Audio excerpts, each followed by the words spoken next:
Please be advised Mental Health Mondays deals with some heavy topics and subjects, such as mental health, suicide, sexual assault, and more. Please listen at your own discretion and please seek professional help if you are struggling. Thank you and enjoy the episode.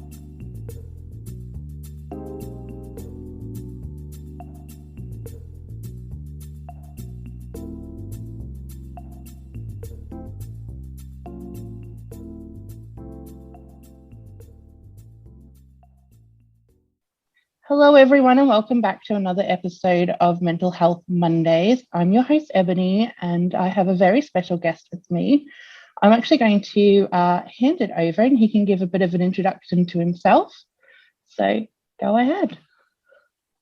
Well, my name is Reece and I'm from the Texas area in the United States. And we host a podcast, me and my buddy, called Fraternize with These Guys. And you can find me all over under Pastor Pinewood. But for today, we're just going to refer to me as Reece because, I don't want to be too formal with everything going on. And I'm very happy to be here and kind of happy to share my story with you and your listeners.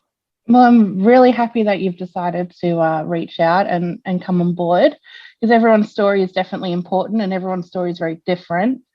So what I might do is we might start from there really because yours is such a vast and different story. I might get you to start from the beginning and we'll just sort of go from there. Great. So obviously with Mental Health Monday, we're dealing with that topic. And when I was in junior high, going into high school, I started noticing that, and my parents really started noticing that I was becoming more and more of a night owl. And I would stay up and, they'd tell me to go to bed at 9:30, 10 o'clock, whatever it was. And then they'd look in at 1:30 and I was awake doing something. And it really evolved into becoming more kind of an issue that was affecting the day-to-day, the day-to-day things I was doing in life. So you going to high school, I had a job outside of that. I had friends, I had a girlfriend, you try to do all those things, but it was becoming more of an issue, especially early in the mornings. I was a music major going into college. And so high school, I was very heavily into music. I was the drum major and I was a leader in that endeavor. And a lot of that stuff starts early morning. So it began to affect my life in a negative way. So we kind of started this track of figuring out what's going on at night where you're not wanting to sleep. And kind of through high school, we didn't diagnose anything and there definitely wasn't any medication, but it was just more of I would lay down and getting to sleep was a problem. And it would take a long time, even in the best circumstance, for me to drift to sleep. And I started realizing slowly, I didn't know what to call it then. I'm looking back now and I know that it was some form of anxiety. And I would just go through my day and it would just continue to cycle. My brain just would not turn off. Got through high school. And then I don't know if I don't want to put any life experiences onto you or your listeners, but whenever I was in high school, I've kind of rebelled a little bit. And especially my senior year going into college and got into marijuana and some other things and a lot of alcohol. And now what that did to my anxiety is, I got to sleep a lot easier. And maybe sleep's not a great word. Maybe passing out is the right word. And then the next day, of course, you start this cycle over and you've got to have your next fix. And so I kind of find myself in this cycle. And through that, if you've dealt with any kind of mental health issues at all, that depression and alcohol are just like the devil's handshake with each other. They just don't go well at all. And so we just continued this downward trend. And my sophomore year of college, I had literally failed out my freshman year. My grade point average my freshman year at the end was a 0.7. So you can imagine how well I was doing in school. So I came back my second year. They didn't kick me out for whatever reason. And I thought, I'm going to have to get my act together. So I went and saw a therapist. And they put me on a barrage of medications. We went for about 3 years trying to figure out what was right. I never could really get it where I felt good. I always felt like I was, if the medication was working, I felt like I was just numb. And that wasn't something that I wanted to feel. And so I just quit. I just quit all medications. I quit seeing my therapist. And so that would have put me about 23, somewhere in that age.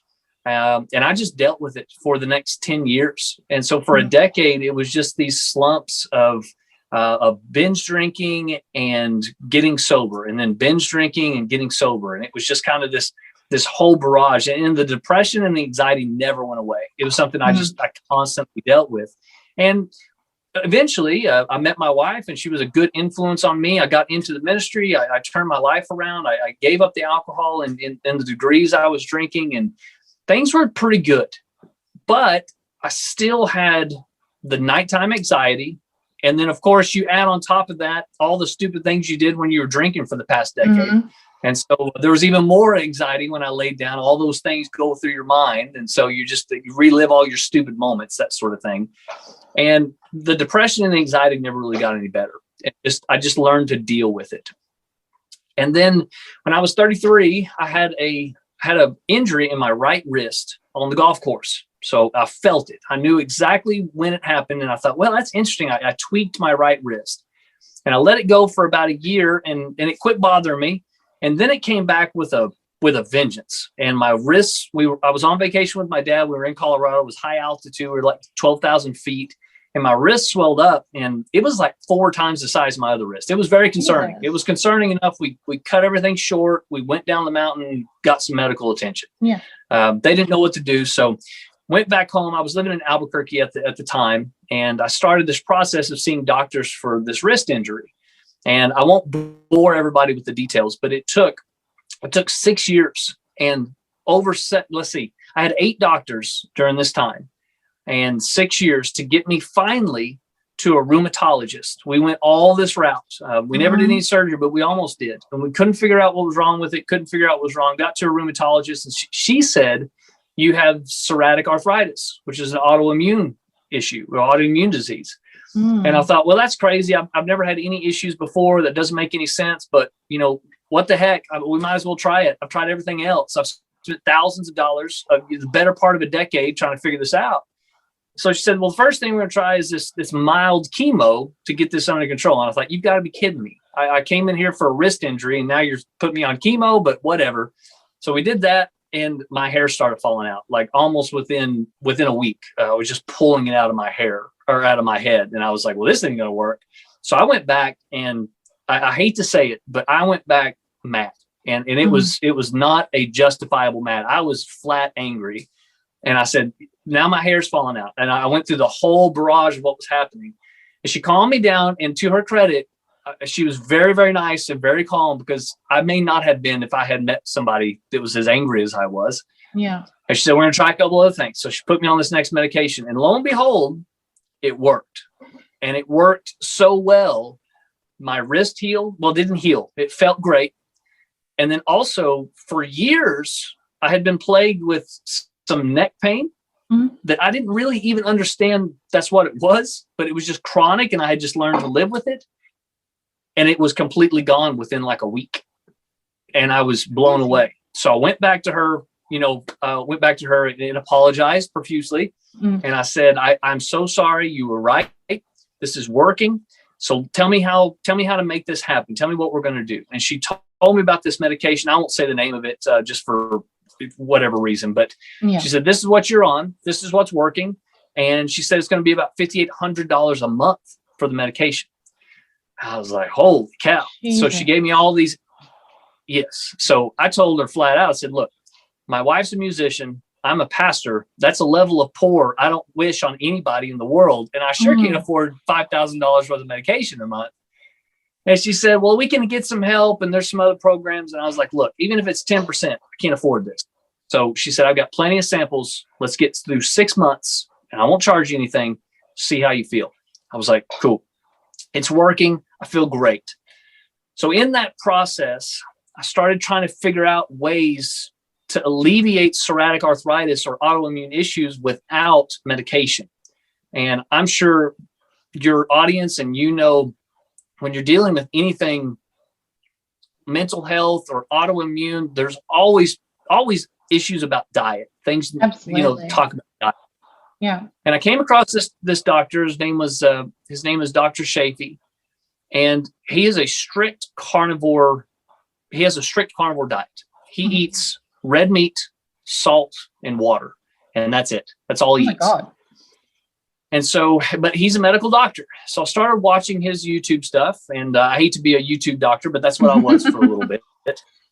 And he started, in some of his interviews were with people who had some autoimmune issues. And I thought, well, I've tried, years of different things. That hasn't worked. I find this medication that's way too expensive. It does work. So maybe I can replicate this. So I just said, I'm going to try it for a month, for 30 days. And so I was about as strict as you can get for 30 days. I ate beef, salt, and water, and a little bit of cream cheese about once or twice a week. That's all I ate. And I was very, very good about it. I didn't hardly stray. The only time I strayed was when I was recording my podcast with my buddy, because he makes me drink beer whenever I'm there. So I had a couple of beers. But other than that, I was pretty strict. And the autoimmune issue, I halved my medication in a month. I cut it in half, and it remained the same.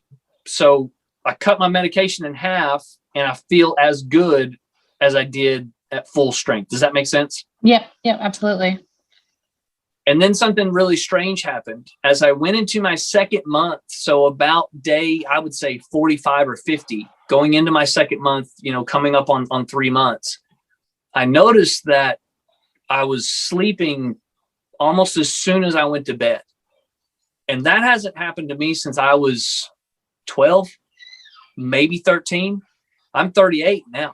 I mean, for decades, that hasn't happened. And the first couple of nights it happened, I didn't even realize it was happening. And then it kind of dawned on me one night. We were sitting on the couch, and about 9 o'clock rolled around, and I got super tired. And I don't get tired like that. I just never been how my body works. I got super tired. So I went to bed, and I woke up the next day. I had slept for like 14 hours. I didn't get up till 11 o'clock. And I was like, man, I slept really, really well. So now I'm closer to day 90. I have no depression like I had before.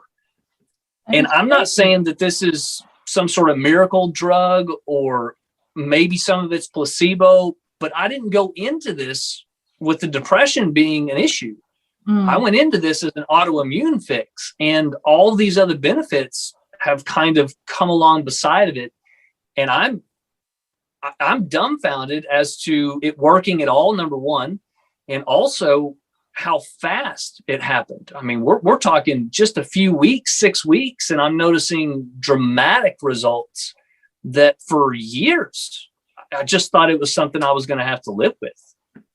That's absolutely incredible.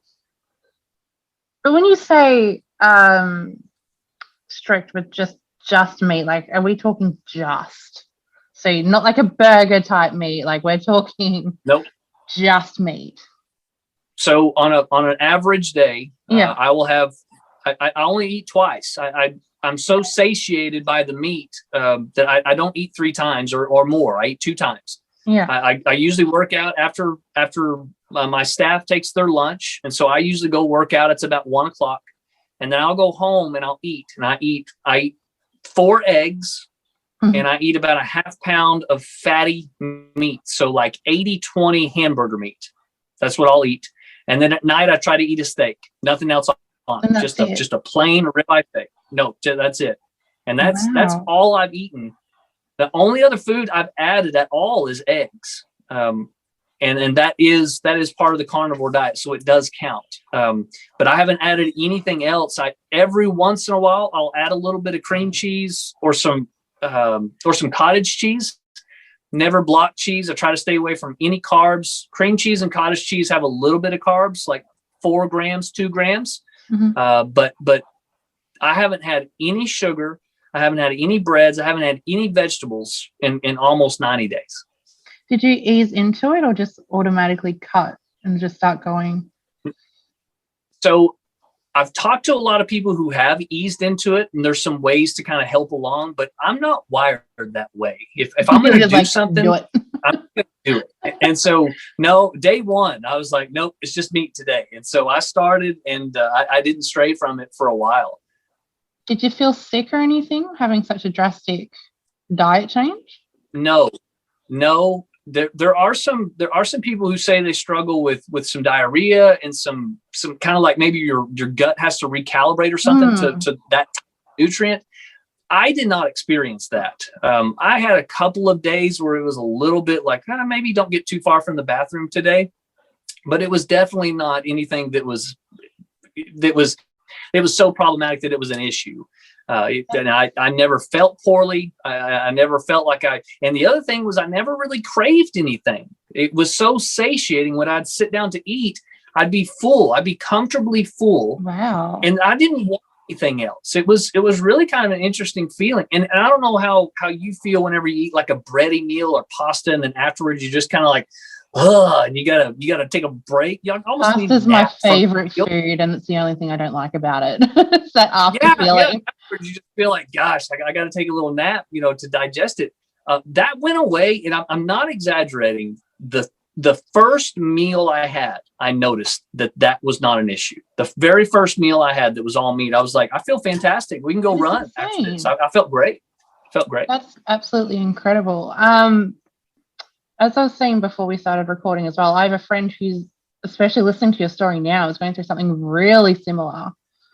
And I'm hoping he's coming on here later down the track. But he's been in and out of hospitals and doctors and God knows what else for about 3 years now, going around in circles. No one can make a definitive answer. They said end of last year, they finally diagnosed him with Crohn's, but now they've just taken that title away from him again because his doctor left, and it's a whole mess. Wow. But what really struck me is that before you said that you were also having chronic neck pain, and that's what triggered him to go to a doctor to begin with, was the chronic neck pain. That's really interesting. Was he having digestive issues also? He didn't realize he was, if that makes sense. So So the way he described it, and as I said, I'm paraphrasing. I'm obviously not him. I don't deal with any of that. But the way he described it to me was he didn't realize he was having issues until someone pointed it out to him, because he'd had it for so long that it was just normal for him. Yes, so, I can totally relate to that. That is precisely what happened to me. I felt so good after fixing the issue I didn't even know I had. Exactly. And that's exactly how he feels. And then you said that you started the lower dose chemo. They've just put him on those drugs now. So in the past month, he's just started going on what they class a lower class chemo as well. Right. And probably a malodextrin or something like that. Something. Yeah, he's mentioned a few different things to me. Honestly, he's mentioned so many different drugs, I wouldn't know what's what anymore. He's been on everything. But it's incredible that, and obviously it doesn't always work for everyone. Everyone's different, but it's incredible that you've gone through such an ordeal to quote unquote fix the issue with dietary, and then to also link the depression and such as well to it. That's mind-blowing to me. Well, so it was to me at first, and I kind of started going down this little rabbit hole of finding some other explanations, especially for the depression part. And something that dumbfounded me, and I keep using that word, but I really am in a state of just complete and total amazement of what's going on. But something that really surprised me was, we're told over and over again, if you've ever gone through the depression anxiety route, that there's a chemical imbalance in your brain, and that's what the problem is, and we got to fix that chemical imbalance. And I'm not a super smart intellectual guy. I mean, I'm smart enough to get through college, but I'm no genius. But I'm able to read some of these scholarly reports. There is no evidence at all that chemical imbalance in the brain causes depression. It just does not exist. What does exist, and what they can prove, is that the brain is inflamed, and that's what's causing some of these issues. The chemical imbalance is just a theory. The brain inflammation is that everybody holds to be true. Mm-hmm. And it would make sense that your brain becomes inflamed, not because of your brain, but because of what your body is doing. What you're putting, So that goes directly to diet. And if it goes directly to diet, why are we not talking about that, like on the very first consult when you walk into a psychiatrist's office? Why is not that the first thing that you talk about? Why are they not running labs? Why are they not checking your insulin levels? There's all these things that affect your brain inflammation. And I was never told that in 3 to 4 years of monthly checkups. I was never asked about my diet or ran labs or anything like that. We just tried a bunch of different drugs. We interrupt this podcast for a quick promo break, but don't stress, we'll be back soon. I am never going to be the same again. And I thought he was going to kill me. And he did do things, because I like true crime as well. And he did do things that serial killers do. And he has, a collection of his victims. And I am in there. It's disturbing to think about. They say that if you mess with the bull, but I did feel uncomfortable. Yes, something about his presence just did not sit right, and I just couldn't pinpoint what exactly was wrong with him yet. You get the horns. But if you mess with the queen bee, it's 41 physical victims. And then there's all the victims that he swindled out of money. There's the ones that, he sent unsolicited pictures to. There's the ones that he stalked. There's so many others that he's harassed or creeped on online or tried to lure, and just so many of us. You get the hive. Join me, Courtney, and me, Amanda, for a special 3-part series coming in May. It's hard to prepare myself for, who could ever imagine being in this position? Anyone who's ever been in my shoes before, I just want to hug them because it is so hard. The stories, they get worse and worse, and we had one the other day where it was super disturbing. A lot of these stories are, and I wouldn't be surprised if he killed someone. We will be interviewing victims of a serial rapist and bringing awareness to this, as well as joined by other podcasts for reenactments. We will be diving into narcissism, giving you tips on what to watch for, and first-hand accounts. Because I d***ed her down so good, now she's obsessed, dude. She doesn't want anybody else to have me. She doesn't want anybody else. It's her life goal to never let anybody or anybody ever again. That's her goal. Because she's obsessed. This series will not be for the faint of heart. A Nefarious Nightmare presents Minding the Beehive, Surviving a Serial Rapist. This shit should not be okay in 2022. Pedophilia, rape, all the uncomfortable things that nobody wants to talk about. There are people walking free, getting away with every day, because of the way our system is, and something needs to change. It's not okay. Part 1 of this series available May 10th, 2022, wherever you get your podcasts. Remember, always mind the bees.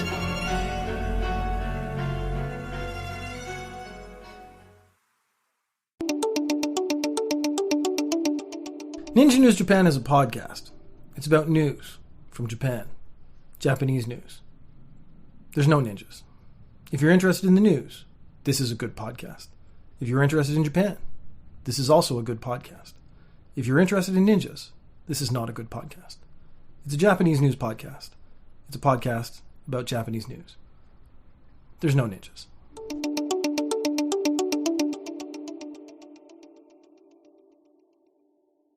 As a podcast listener, you love to listen. So imagine if you could listen seamlessly throughout every room of your home, your office, your business, or even outside by the pool. With Dio, you can. Connected through Wi-Fi, Dio Speakers provide a high-quality audio. No matter if it's music, podcasts, books on tape, you name it. I can walk in the front door, go downstairs in my basement, and then go all the way up to my bedroom and not have to worry about any adjustments to the audio. Dio speakers are so unique, they're actually compatible with other brand speakers. So you could have 5 Dio speakers all across your home, and you can add other brands of speakers that are compatible with Dio. The price of Dio speakers is actually 60% lower than an entry-level Sonos speaker. Installing the speakers takes less than a minute. You can play any audio from your Apple devices simply using AirPlay 2. So what are you waiting for? To use our discount, check out dioconnect.com/blindknowledge. That's dioconnect.com/blindknowledge. Dio, the way to go. See, that wasn't too long. Now back to the episode.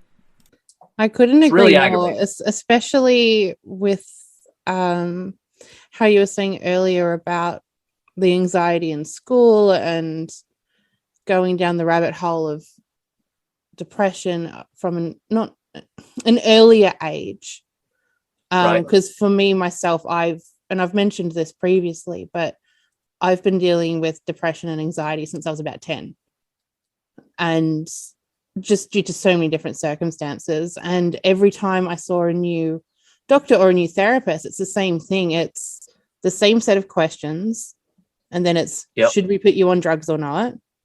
Yep. And if we do, what drugs? But you're right. They never, and it's the same here because obviously 2 different countries, but it's the same process. So why aren't we going down those other avenues? Why aren't they know about it? There's enough stuff out there to talk about it. Why aren't That's true. I agree 100%. And I remember talking about diet in my maybe late 20s, early 30s, and going through a barrage of I tried to become a vegetarian. I come from beef raisers. My grandparents raised cows. And so for me to be a vegetarian, it was kind of like a shameful mark on the family a little bit, but I tried it. And so I'm a skeptical guy. I always want to see evidence, but I'm also willing to try a whole bunch of stuff. And so when this carnivore thing came about, I thought it was crazy, but I thought, well, I like meat. I mean, I can eat that. So I'll try it. And man, it's been amazing so far. And I going down that rabbit hole on finally looking at studies and looking at why this works and why it's doing what it's doing to your body, it's really becoming more and more apparent to me that the medical industry is either hiding things or they just flat don't know. And maybe they don't know. That's possible, because I know nutrition is not taught in medical school. I know they don't get that. But man, it feels to me almost conspiratorial, because it's so easy. It's right there. Everything's wrapped up in your diet. And man, never do we talk about that. The rheumatologist didn't talk about that. All of my doctors for the pain didn't talk about that. My psychiatrist didn't talk about that. It's strange that it's taken 20 years for me to stumble across this on my own. I think the biggest issue, especially here, is the kickback from the drugs. And that's, as I said, speaking here in Australia especially, we've got the private health insurance and we've got all that. So they're still getting our money regardless. Right. But it all comes down to how much money they're getting out of the drugs. So if they all of a sudden go, well, actually, you don't necessarily need these. But That's true. And it's ridiculous that's all it comes down to, because this is our health we're talking about. This isn't like something little. Yeah, I agree. And you know, people who manufacture drugs, I don't think that they're evil people. No. But they're not worried and concerned about people getting healthy. They're concerned about making their investors money. That's their concern. Well, the quota. So if they can keep you on the dole for the next 40 years, you know, at $5,000 a month, whoever's paying for it, whether it's insurance or you or the state or whatever, I mean, they're the ones that benefit from that, not you. And not the people who are paying for it. Absolutely. And so if there's something cheap and easy that you can literally fix by the crap that we cram into our mouth, they don't want that. That doesn't suit their purposes at all. No. And so again, I hate to be conspiracy minded about it, but it sure feels that way in a lot of different areas when you start looking at it. And what I like about the carnivore guys that I follow on YouTube, none of them are pushing a product. None of them are pushing supplements. None of them are pushing, because there's nothing to supplement. Your meat, salt, water. That's what you eat. And you can't make a whole lot of money selling supplements if you're just preaching meat, salt, and water, because you don't need any supplements at that point. Do you find yourself missing certain foods? Like, do you sit there and you watch someone else eat it and you're like, oh, maybe I might just pinch that, or that looks really good. Well, I'll give you a caveat to the answer. I've never been a sweets guy. I don't mind dessert, but it's never been something I've gravitated towards. I'm the same. Not really. It's really not something. And again, when I say I'm going to do something, I'm going to do it. And so my mind is made up. And what's interesting is I'll eat a meal and I'll be full, and then my mind will, like, something will pop in that I don't even enjoy. Like, not too long ago, in my mind just popped up Pop-Tarts. And I was like, I don't even like Pop-Tarts. Why would my mind want that? And so you have to concentrate on those cravings, but not really. Every once in a while, I'll get a weird craving, but not much. The only thing I need to try taking away completely is coffee. I was about to say, I drink coffee. Crossover to the drinks. I don't drink anything else but water. Water and coffee right now is all I drink. Yep. And so I will put a little bit of my vice. Not coffee. I don't drink coffee, but I've got one right here with me as the energy drinks. Oh yeah. I need to stop drinking them. I'm literally surrounded by like five cans while I'm sitting here. Not all from now. It is only 11:20 where I am in the morning. I've not had 5 energy drinks. But Understood. I'm definitely surrounded by them. No judgment here. I've definitely gone through my energy drink phase. I hear you. It's back. I'm gonna end up dying from the damn things. Going back down the road of the anxiety and the sleepless nights and stuff like that. Because for me, when it came to anxiety, I was very hit and miss. Still am. Some nights I'll be able to pass out really easily and I'll sleep forever. Other nights, not so much. I also get night terrors, but that's a whole other conversation. Yeah. That's awful. Gosh. Yeah, it's not fun. I'm going to dive further into that in another episode. But great. In relation to, for me, I always tried to seek out ways to help me sleep if I couldn't. Before you started to change the diet and such, were there options or were there ways that you tried to sleep, or were you sort of just like, you're so used to it, you just left it and it is what it is?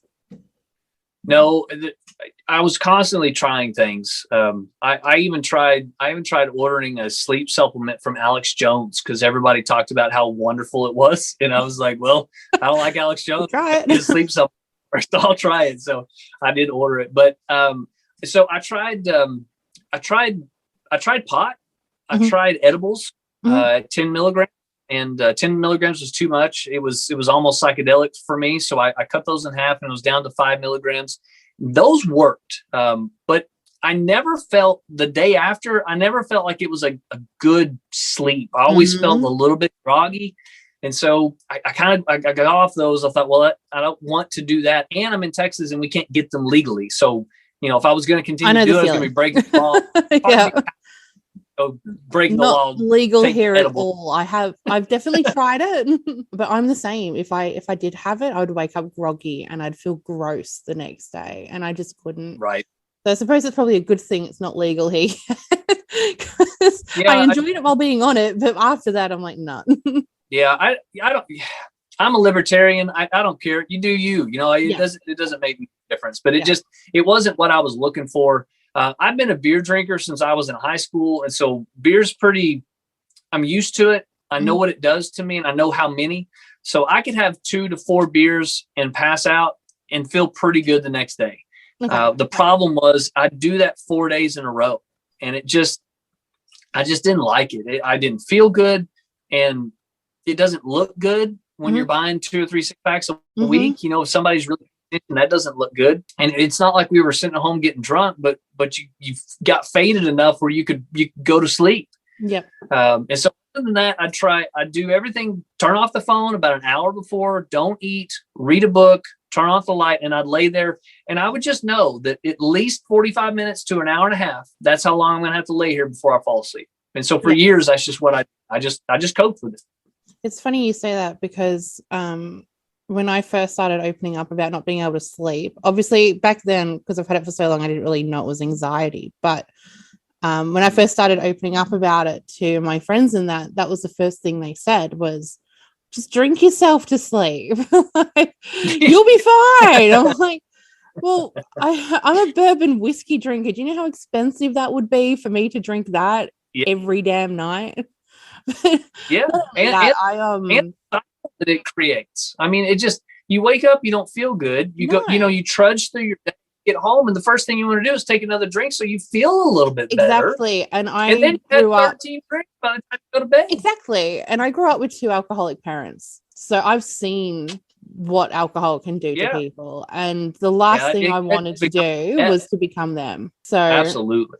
When people kept saying that to me, I'm like, especially people who knew my background, I'm like, how can you tell someone to drink that much on a daily basis or weekly basis or whatever the case is? But it took me what are we now, 2022? It took me till mid-COVID and lockdown for me to find something. I'm 29 now, so it's taken me, God knows, most of my life to find something to help me sleep. And of course, of all the damn things, it was music. Really? Lo-fi music. The tones and not having, most of them not having any lyrics. Yeah. There's something about it that just tweaked. And I was just able to sleep if I've got the headphones on, black room, nothing around me. It just helped me go to sleep straight away. And I was like, this is insane, because I was always a fan of lo-fi music anyway, but I never thought to listen to it before bed, because usually music, I'll be up all night. I adore music. It's my world. But to come across something so unheard of, because I don't know a lot of, especially like a lot of my friends here don't even know what lo-fi music is. Right. And for me to just come across it by accident, I was just absolutely mind blown that something so simple could do such a drastic change to my life. Right. And I feel like that's the same with you in relation to the diet. It's like something so simple makes such a drastic change. Right. Now, I do use white noise at night. I use a fan. I can't hardly sleep without it. So I feel you a little bit there. My fan is always on. Yeah. There's never not a fan. Right. But no, I keep getting asked by people, you're kind of the oddball whenever you don't eat any salad or any, the veggies whenever you go through and we're Baptist, and I don't know if you know anything about Baptists, but we like to eat. And so every time we get together, there's a meal available. So you have to answer the questions, what you're doing. And they keep asking me when I'm going to start adding stuff back in. A lot of people will do this diet for 90 days or 120 days, and they'll start slowly adding in other foods to see what their body can tolerate. And I don't miss anything really. And I don't really see a need to add a bunch of stuff back in. I am going to get my blood work done after 90 days. I've always been relatively healthy. And so I'm looking forward to that. And if I need to add, a multivitamin to kind of sort of take care of some of those issues that are deficient, I will. But some of these guys that I've listened to have been doing this for decades. I mean, one doctor's been doing it for 11 years. The other one's been doing it for 19. And their blood works great every time it comes back. So I don't see deficiencies with it. And I don't know if I really want to start adding anything back. I like what I'm doing. I feel great. And I don't see any point in to start adding things back, because if I could bottle this feeling, I'd be a billionaire in a year. Yeah. Because if you could take a pill and feel this way, there's not a person on earth that wouldn't buy it. Yeah. It's absolutely incredible. It's amazing. That's fantastic. And it's so rare to hear these days someone to get to that point. Couldn't be happier for you. That's fantastic. I am happy. And this is my first interview that I've done with anybody. I don't know if I'll do any more, but it's something that I feel people should know about. And I would say at the very beginning, if somebody wants to just kind of dip their toe, cut out sugar, cut out any kind of sweetener that you have. If you just cut out sugar and then maybe go to the next step, we'll cut out breads and pastas. And I know a lot of people are like, well, if I'm already in pain and that's the one thing that brings me comfort, blah, blah, blah. Yep. Look, Ebony, we're adults. I don't want you to have to live your whole life miserable. Yeah. Suck it up. Go Just for a couple of months and just try it. Just try it. You literally have nothing to lose except for every once in a while a nice bowl of pasta that is poisoning your body anyway. Probably. I don't know if that's really true, but it seems like it now. And give it a whirl, man. It can't hurt. It can only help. And if you don't like it, well then you can go right back to your pizza and pasta. No problem. helps. I got to hand it to you because I know once again with the cultural differences, America versus Australia, even just having my friends, if I was to do that, would be egging me on all the time. I know, and forgive me if I'm wrong, I'm purely going by what I've seen and what I've been told by other people over there, but you guys have such a culture around food in relation to you guys all getting together, and it's such a community type thing, and you know, everyone brings something and that sort of thing, which, don't get me wrong, we have that here, but it's, from what I can see, it's nowhere near the same thing. Do you find it harder, Right. especially in like churches and stuff like that? Once again, going by what I've seen, when everyone gets together, is it harder because there's so many people in that community that's bringing the food, and you're surrounded by the food and questions, and like, does it ever get overwhelming having all that around you all the time? Let me start by the food issue. Is I think there's something to our core to sit around with people that we know and that we love, and to break bread, to share a meal. I don't mean to get religious on anybody, No. but if you look at the New Testament and you look at all the times Jesus really shared with his apostles, he's always eating with them. You know, at the Last Supper, you got the wedding at Cana is his first miracle. Mm-hmm. And then also after he's resurrected and he forgives Peter on the beach, there's this little thing in there. He makes them breakfast. Like, he sits down at the beach and makes them breakfast. There's something about eating together that is, it's part of our being. And that there's a reason that it is so congealing for us. It's a personable experience. And so you're sharing that with people. And to answer your question, I thought it was going to be more of an issue than it actually is. But once you make that statement once to somebody, typically they don't ask anymore. They don't judge you anymore. They will ask questions, but they don't typically judge you anymore. And if they're friends of yours, they shouldn't. And if they do, and it's a constant problem, well, then they just don't eat with them anymore. Yeah. You need to get rid of that person in your life anyway. You need new friends. Correct. And then that also gives you an opportunity to share what you're doing. Yep. So, you know, take somebody who is an avid vegan. And I know that in Australia for a while, veganism was kind of the big thing. It's definitely still got a bit of prevalence to it here. More so, because I'm from Melbourne, it's definitely more of a Sydney, New South thing. But it's definitely a lot bigger than it was, say, 5-10 years ago. It's definitely popping up everywhere. That's for sure. Just imagine, I mean, they eat that way and then they talk about it. You know, if you don't know you're around a vegan, just wait 10 minutes. They'll tell you. Oh, they'll tell you. Vegans and CrossFit will let you know. That's for sure. My manager at work is a vegan and I know all about it. Exactly. And so I don't mean to poo-poo the vegans, but no. Everybody's like that. If you got something that's working for you that you're passionate about, you know, be it religion or your political stance or your diet or whatever it is, you're going to tell people about it. That's just how we're wired, is to share something that we're excited about. And you want the people around you to be excited for you.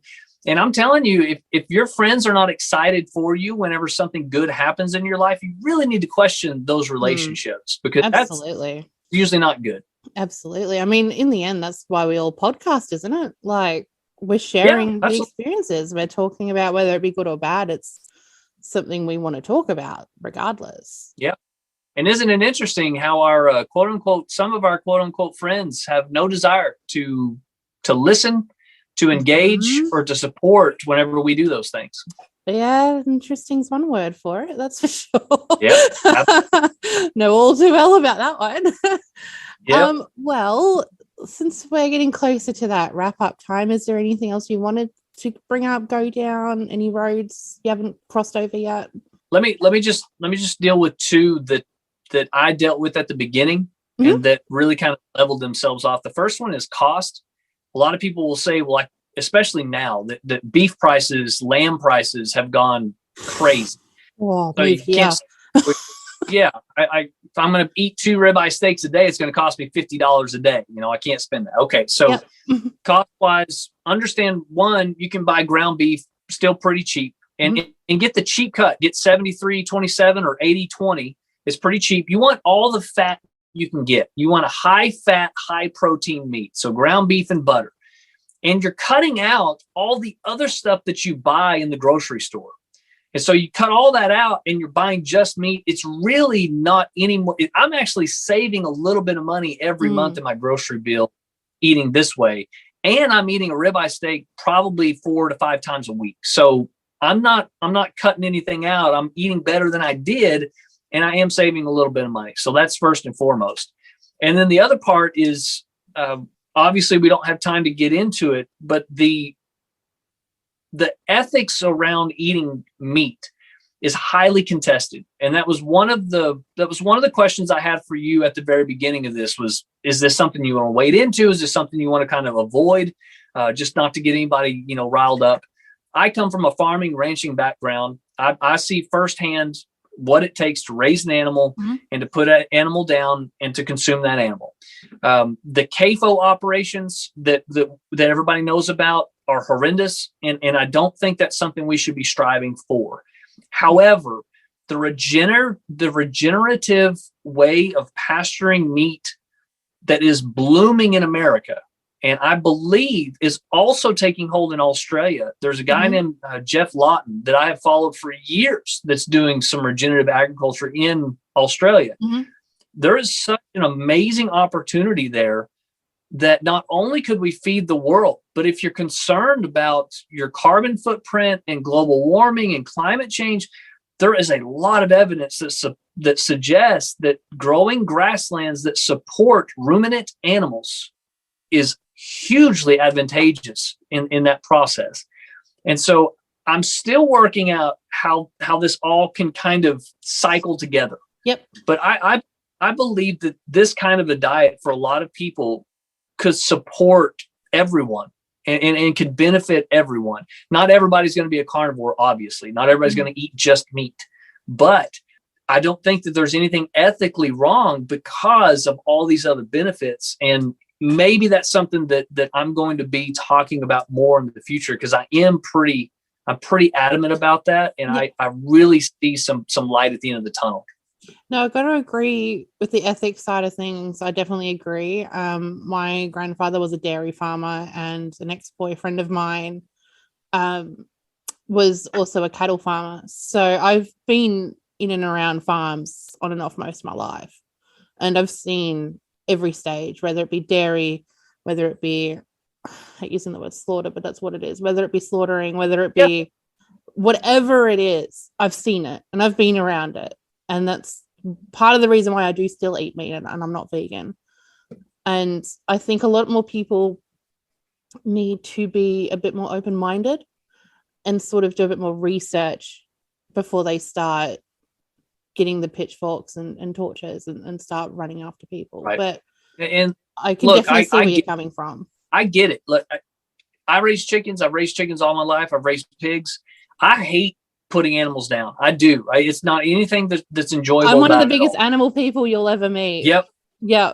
I know the feeling. Our goal for our cows on our farm is we want those cattle to have the best life possible and to have one bad day. Yep. And that's the goal. And every time you eat something, whether you're a vegan or a carnivore, every time you eat something has to die for you to eat. Whether it's a carrot or a rabbit or a cow, something has to die for you to live. And so I'm not going to start making moral judgments on what is okay, what's not okay. All I know is I want to make it the best possible for the human existence that I have on this planet. And I'm leaning towards this being the best possible way. Well, that's all you can ask for in the end. I mean, ultimately in the end, if you're happy and it's making the changes you need, then screw what anyone else thinks.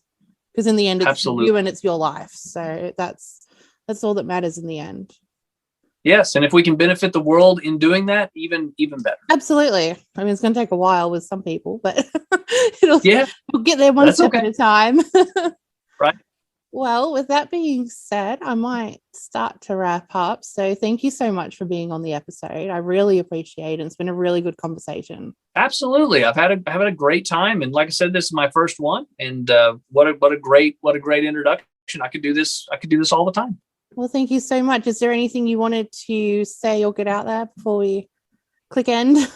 No, I would say I'm not a medical doctor, and there are wonderful doctors. Again, be the YouTube sleuth and go out and find some. But Dr. Berry, Dr. Chafee, Dr. Salamino, those guys, any question you have about the carnivore diet, that's the place to go check out.